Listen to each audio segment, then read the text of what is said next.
वालेकुम वरहमतुल्लाहि वबरकातुहू। नाज़रीन हज़रात, मुल्क में इस वक्त पाकिस्तान में सदारती निज़ाम के हवाले से चेमा गोइयाँ हो रही हैं। समाजी राब्ते की वेबसाइट ट्विटर पर भी 3 रोज से तकरीबन सदारती निज़ाम के हक में टॉप ट्रेंड चल रहा है। अच्छा, पाकिस्तान में जो है इस वक्त 3 कैटेगरीज हैं लोगों की। एक तो वो है जो सदारती निज़ाम के हक में है, दूसरे वो हैं जो सदारती निज़ाम की मुखालफत में है, और तीसरे वो हैं जो सदारती निज़ाम के बारे में जानते ही नहीं है कि सदारती निज़ाम है क्या। तो सदारती निज़ाम को अगर थोड़ा सा हम जानने की कोशिश करें तो सदारती निज़ाम जो है वो इस्लामी निज़ाम से मिलता जुलता है, ऐसा कहा जा सकता है। जैसा कि इस्लामी निज़ाम के अंदर खलीफा वक्त या अमीरुल मोमिनीन को चुना जाता है, इसी तरह से सदारती निज़ाम में अवाम बराए रास्त सदर का इंतखाब करते हैं, सदर को वोट देते हैं।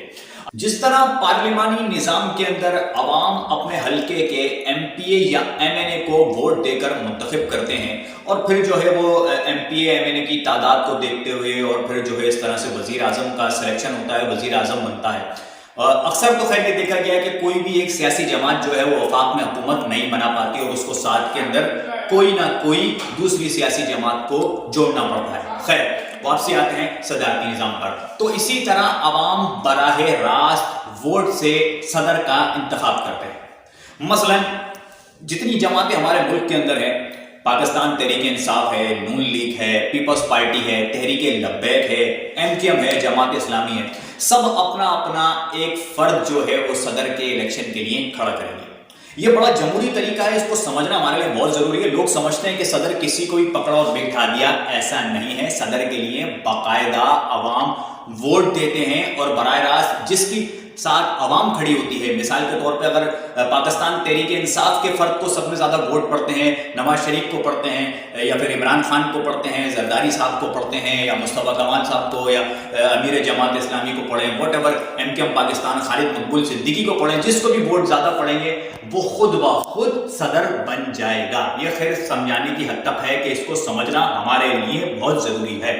अच्छा, यहाँ जो सदर होगा वो सदर बड़ा ताकतवर होता है, क्योंकि उस सदर के पास सदारती निज़ाम में तमाम तर ताकत मौजूद होती है, तमाम तर इख्तियारात मौजूद होते हैं। क्योंकि जैसे हमने देखा पार्लिमानी निज़ाम के अंदर एमपीए एमएनए जो हैं वो कहीं ना कहीं हमें ब्लैकमेल करते हुए नजर आते हैं वज़ीर आज़म को। या तो वजारतों पर झगड़ा नजर आता है, या फिर कहा जाता है कि भाई हमारे मनपसंद वजारत हमें दी जाए वरना हम छोड़ देंगे, और ये और वो मुख्तलिफ तरह से जो है वज़ीर आज़म पार्लिमानी निज़ाम के अंदर हमने देखा है कि ब्लैकमेल होता नजर आता है। ये कोई ढकी छुपी बात नहीं है। आप और मैं जब टीवी खोलते हैं तो अक्सर इस तरह की बातें हम सुनते रहते हैं। इधर जो सदर है सदारती निज़ाम के अंदर, उसके पास तमाम तर इख्तियारात हैं। वो एक ताकतवर आदमी है, उसके हाथ खुले हुए हैं, उसके हाथ बंद नहीं है। ना वो किसी से ब्लैकमेल होगा, ना उसको कोई ब्लैकमेल कर सकता है। तमाम तर इख्तियारात उसके पास हैं। अब वो जिसको मर्जी आए, जिसको चुनकर अपनी टीम बनाए। अच्छा, सदर बनने के बाद सदर के नीचे जो गवर्नर होते हैं, सूबों को गवर्नर देखते हैं, गवर्नर सदर को जवाबदेह होते हैं। ठीक है, इस तरह से मुल्क का निज़ाम चलता है। सदर अपनी टीम लाता है, अब वो अपनी टीम के अंदर जिसको मर्जी आए, जहां से मर्जी आए वो फर्द उठाए, ब्यूरोक्रेसी में से उठाए, सियासत में से उठाए, इस्टेब्लिशमेंट से उठाए। मिसाल के तौर पर कई सरपी वो बंदे अपने चुनकर अपनी एक मुनज़्ज़म टीम बनाएगा और फिर उस टीम के जरिए मुल्क को चलाएगा। ना एमपी होगा, ना एमएनए होगा, ना वजीरों के झगड़े होंगे, ना ब्लैकमेलिंग होती है। ये एक सदारती निज़ाम है। अच्छा, अगर हम देखें कि सदारती निज़ाम कौन कौन से मुल्कों में राइज है तो ये बात भी बड़ी ज़ेर गौर तलब है। अगर आप तरक्की याफ्ता ममालिक को देखेंगे तो अमेरिका हो गया, चाइना हो गया, रशिया हो गया, ईरान हो गया, और सब में बड़ी हमारे लिए मिसाल तुर्की में भी सदारती निज़ाम चल रहा है। जी हाँ, अगर आपने सुना होगा कि जैसे कि तैयब उर्दुगान जब हुकूमत में आए, वज़ीर आज़म बने थे, तो वो बिल्कुल कुछ इसी तरह की सूरत हाल थी तैयब उर्दुगान की भी और तुर्की की भी। वो भी निहायत मसाइल का शिकार थे और अपनी जो करना चाह रहे थे वो कर नहीं पा रहे थे। अमली जामा अपने मंशूर को पहना नहीं पा रहे थे तैयब उर्दुगान।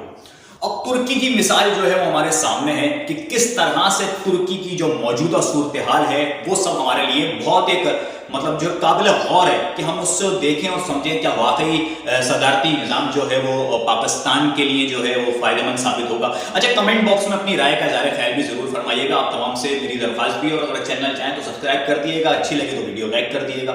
اچھا اب آتے ہیں تنقید کرنے والوں پر. تنقید کرنے والے جو ہیں وہ تنقید بھی کرتے ہیں بھائی اس نظام پر, ٹھیک ہے. ان کا تنقید کرنے والوں کا کہنا ہے کہ پاکستان میں جو صدارتی نظام گزرے ہیں وہ پاکستان کے لیے فائدہ مند ثابت نہیں ہوئے. ضیاء الحق کا دور ہو گیا, یحییٰ خان کا دور ہو گیا, جنرل مشرف کا دور ہو گیا. تو خیر ان دوروں کے بارے میں وہ کہتے ہیں کہ یہ جو صدارتی نظام گزرے پاکستان کے لیے فائدہ مند ثابت نہیں ہوئے. اب یہ ان کی تنقید ہے.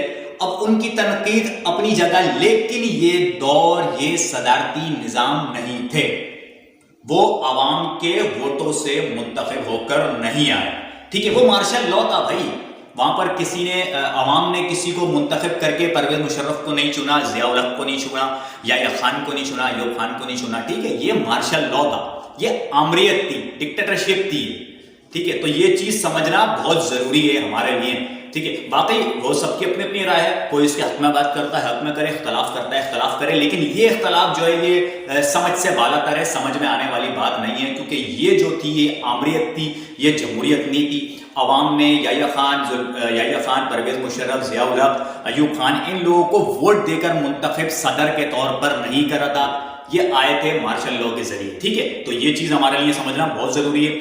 اب آپ لوگ اپنی کمنٹ باکس میں رائے کا اظہار خیال کریں کہ کیا پاکستان کے لیے صدارتی نظام واقعی ہی مفید مند ثابت ہوگا یا نہیں. یہ آپ لوگوں نے اپنی رائے کا اظہار خیال کرنا ہے, اور اگر آپ سمجھتے ہیں ہاں تو کم از کم اپنی رائٹنگ کے ذریعے, اپنے میسج کے ذریعے اس بات کا اظہار ضرور کریں, ٹھیک ہے. دعاؤں میں خصوصی طور پہ یاد رکھیے گا. اپنے میزبان امین اللہ خان کو اجازت دیجیے, اسی کے ساتھ میں آپ سے الوداع چاہتا ہوں. سعود شمسی کیمرہ مین کو بھی دعاؤں میں یاد رکھیے گا. اللہ پاک آپ تمام کو جزائے خیر دے اور پاکستان کو طاقتور ترقی پذیر ملک بنائے. آمین ثم آمین. پاکستان زندہ باد.